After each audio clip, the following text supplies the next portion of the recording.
So in this short video, I'll be showing you how to reset or repair your camera in Windows 11. So let's say you are trying to use your camera and your camera is giving you a problem, or you are not seeing your camera when you try to use, like for example, like Microsoft Teams. Let me show you how to resolve this issue. First of all, what you need to do is to go to your start menu, and then from here you can just search for camera.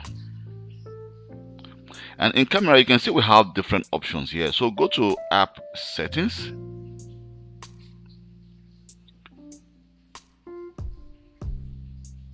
So let's just wait for some seconds for the app settings to get open. So now we need to scroll down a little bit.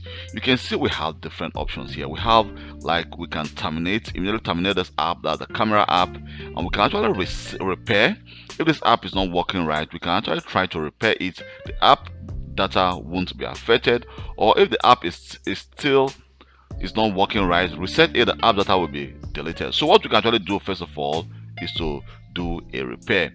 So the repair is actually going to try to repair the camera app on your device and try to see if it fixed the problem. But if the problem is still not fixed, we can decide to go for a reset to reset it. But you can see it says this will permanently delete the app's data on this device, including your preference and sign-in details. So we can just click reset, and by clicking reset, it will actually reset the camera app data. And the next time you try to open your camera, definitely the problem will be fixed. So you can now restart your device. So I will always advise to restart your device and then try the camera again and see if the problem is fixed. But sure, the problem will be fixed. And if the problem is not fixed, then you need to go to your device management to see if the camera driver is properly installed on your device.